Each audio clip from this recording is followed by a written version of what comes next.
Hello, beautiful souls, and welcome back to Happy Aura with Jenny.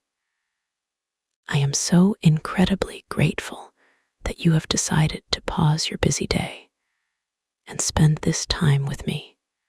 Before we dive into today's profound topic, I want to invite you to do something just for you. Wherever you are, whether you are commuting, sitting at your desk, or relaxing at home, take a moment to ground yourself. Close your eyes if it is safe to do so. Take a deep, nourishing breath in through your nose, counting to 4. Feel the air fill your lungs, expanding your chest and your belly. Hold it for a moment, suspending everything. And now, release it slowly through your mouth, letting go of the tension in your shoulders, your jaw, and your forehead. You are here. You are safe. You are worthy of love and understanding. Today, we are going to explore a paradox that sits at the very heart of our romantic lives. It is a truth that is often uncomfortable to face, but it is the key to unlocking the healthy, stable, and loving relationship you desire. We are going to talk about the single most important skill required to have a good relationship. And surprisingly, it is not communication. It is not patience. It is not even chemistry. Among the many skills required to have a good relationship, one stands out above any other: the capacity to live without a relationship. I know this sounds counterintuitive. We are taught from a very young age that the goal of life is to find a partner. We are told that we are two halves of a whole, searching for our completion. But the truth is, only those who have fully made their peace with the prospect of being single can have the calm, the steadiness, and the courage to face down the problems in love with the necessary conviction. Think about that for a moment. If you are terrified of being alone, you are operating from a place of scarcity. You are operating from a place of fear. And when we operate from fear, we make compromises that betray our souls. Only if we have made peace with solitude can we endure the many months, even years or decades, that it might take for the right person to appear. This capacity to be alone is not just about survival. It is about power. Not power over another person, but power over your own destiny. Only if we know deep in our bones that we can survive alone, can we ever have the confidence to ask for changes from a partner and be known to mean it. We have all been there, haven't we? We have all been in a situation where we asked a partner to change a behavior, perhaps to be more present, to be more kind, or to stop crossing a boundary. But deep down, we knew we wouldn't leave if they didn't do it. And because we knew it, they knew it too. Our ultimatums cannot be faked. You cannot bluff your way through a boundary. Our partners, even the ones who love us, have a sixth sense. They have an intuitive radar that tells them exactly how far they can push us before we walk away. They can smell our fear of abandonment. And if we never can walk away, if we dread solitude more than we do mistreatment, we can be toyed with without end. This is a painful realization. It means that if you are afraid of your own company, you are essentially handing the keys to your happiness over to someone else. You are saying, treat me however you like, just don't leave me. And that is a recipe for heartbreak. We must always be aware that we might need to get out. But here is the beautiful twist. We need to be willing to get out only in order to foster the conditions that mean we will never need to. It is the willingness to leave that creates the safety to stay. I want you to visualize a metaphor with me. We must be like a nation that every year practices a military drill. This nation does not practice the drill because it wants war. It does not practice because it knows it will be attacked. It practices the drill in order to reduce the chances it ever will be. Strength commands respect. Emotional self-reliance commands respect. When you know you can stand on your own 2 feet, you move differently in a relationship. You don't cling. You don't panic when they need space. You don't tolerate disrespect. You become a partner who is there by choice, not by necessity.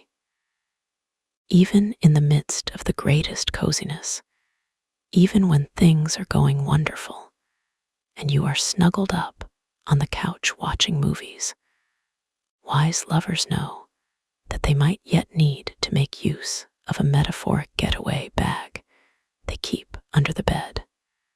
Now, I do not mean you should literally have a suitcase packed by the door. That would be anxiety-inducing. I am talking about an emotional getaway bag. What is in this bag? It contains your self-esteem. It contains your friendships. It contains your financial independence. It contains your hobbies and your passions. It contains the knowledge that you were a whole person before this relationship, and you will be a whole person if it ends. This bag is your insurance policy against losing yourself. Now, let us talk about the dating phase. This is where the capacity to be alone is most critical. While dating, we must make our peace with ongoing singlehood in order to have the clarity to turn down person after person, date after date, who doesn't attract or interest us sufficiently. If you are desperate to escape your singleness, every person you meet starts to look like the one. You start to ignore the red flags. You start to make excuses. Oh, he was rude to the waiter, but maybe he just had a bad day. She doesn't ask me any questions about myself, but maybe she is just shy. Only if we can bear our own company will we avoid having to persuade ourselves of the rightness of the wrong people. Only then will we avoid letting the fear of dying alone spoil our lives. We have to be able to sit in the silence of our own apartment on a Sunday afternoon and be okay with it. If that silence feels unbearable, we will fill it with noise. And often that noise comes in the form of a person who is not good for us. However, I want to address something very important here. There is a lot of toxic positivity in the self-help world about being single. You see the Instagram posts and the blogs telling you that being single is a non-stop party of self-discovery. They tell you to date yourself and buy yourself flowers, and that it is all just wonderful. But we will never be able to make our peace with singlehood unless we move beyond one of the cardinal sentimental rallying cries of our age. that being single might be fun, fulfilling, or interesting. I am going to be very honest with you, soul to soul. So long as we continue with such bromides, we will suffer far more than we need to. Because when you are sitting home alone on a Friday night, and you are feeling lonely, and you scroll through social media and see everyone else saying how empowered they feel, you start to feel like there is something wrong with you. Not only will we be alone, we will feel ashamed at how awful it is to be so. We need to accept the truth unflinchingly. We need to validate our own feelings. Being single can be horrible. Of course it is. It can be boring. It can be frightening. It can be dispiriting and alienating. It is okay to admit that. It is okay to say, I hate this. There is nothing inherently interesting about having the whole bed to yourself. Sure, you can starfish, but after a while, the empty space just feels empty. There is nothing inherently thrilling about being able to play music loudly at 3 in the morning if there is no one there to dance with. The dating rigmarole, the apps, the small talk, the ghosting is a fast route to mental exhaustion. It is draining. But here is the secret. Once we accept the bleakness, it will stop surprising or humiliating us at every turn. When we stop trying to pretend it is a party, we can just accept it as a season. We can stop fighting the reality of it. And this brings us to the most crucial comparison. For all its awfulness, for all its boredom and loneliness, singlehood is always, always better than the alternative. And what is that alternative? It is a bad relationship with an immature, shape-shifting, unself-aware, borderline person. I want you to really think about the last time you were in a relationship that wasn't working. Remember the anxiety. Remember the walking on eggshells. Remember trying to decode their texts. Remember the feeling of being with someone, but feeling more lonely than you do when you are by yourself.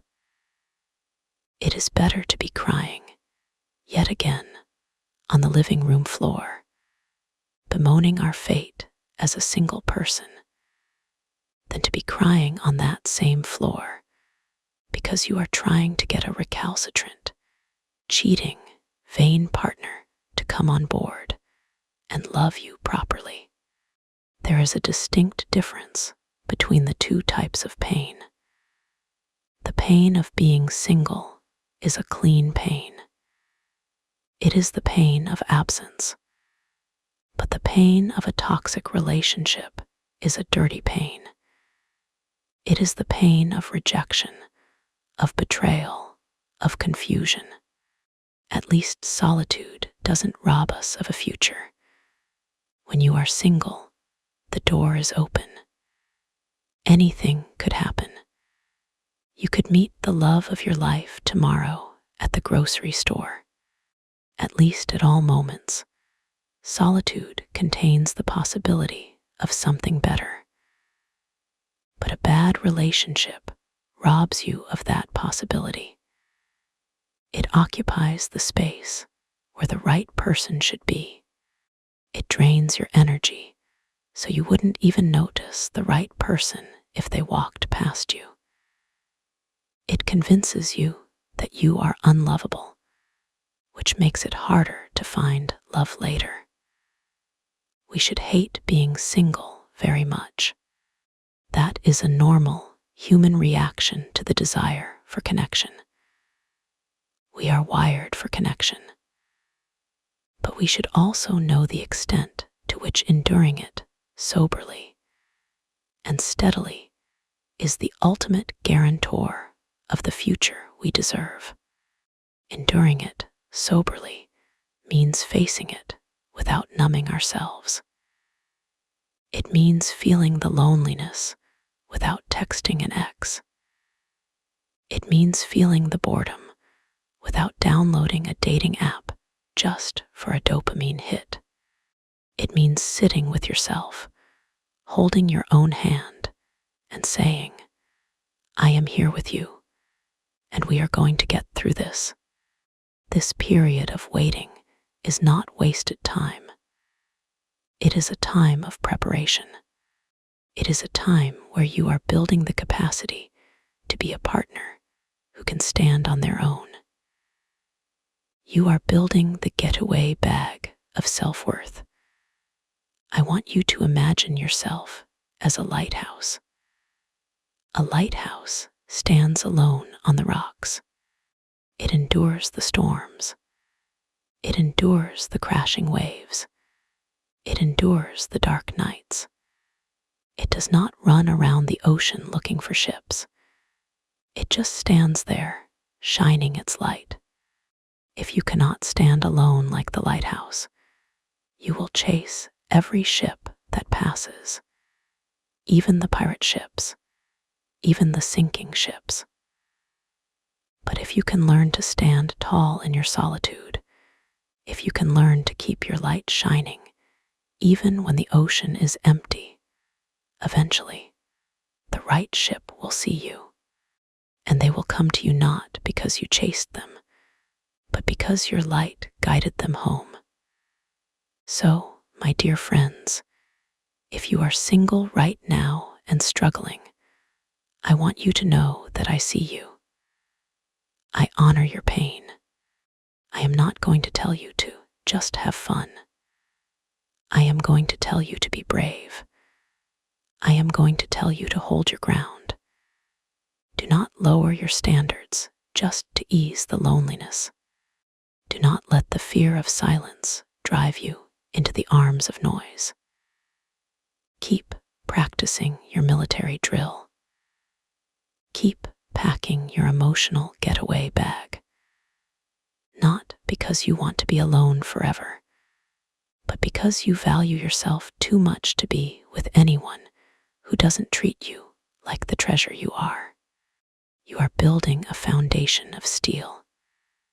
And on that foundation, you will one day build a house of love that will not crumble when the winds blow. You will build a relationship where you stay not because you are afraid to leave, but because there is nowhere else in the world you would rather be. I want you to place your hand over your heart one more time.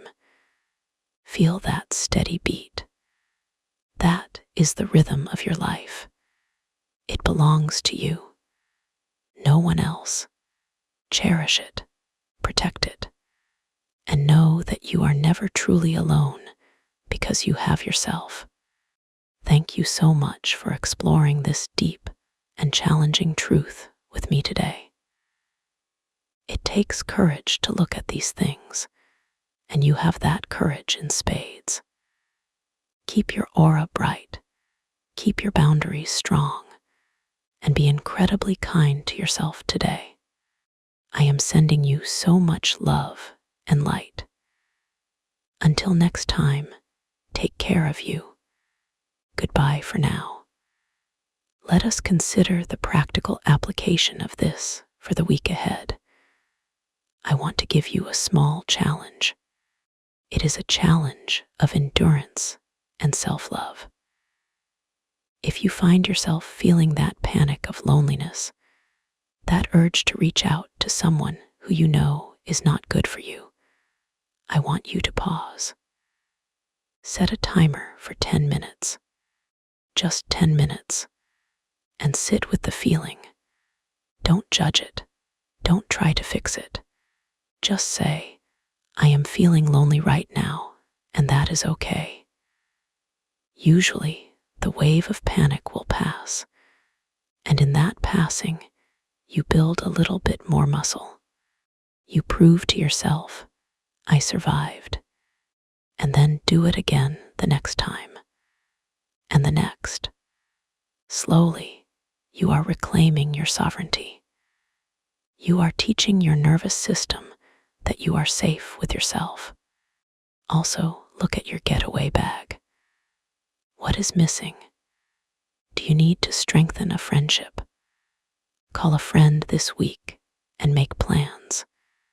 Do you need to work on your finances so you feel more secure? Set aside an hour to look at your budget. Do you need a hobby that is just for you?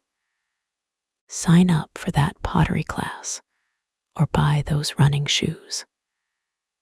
Fill your life so full of things that bring you joy and stability that a relationship becomes a beautiful addition, not a structural necessity.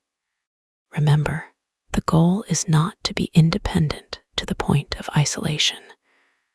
We all need people, but there is a difference between needing people and needing a person to validate your existence.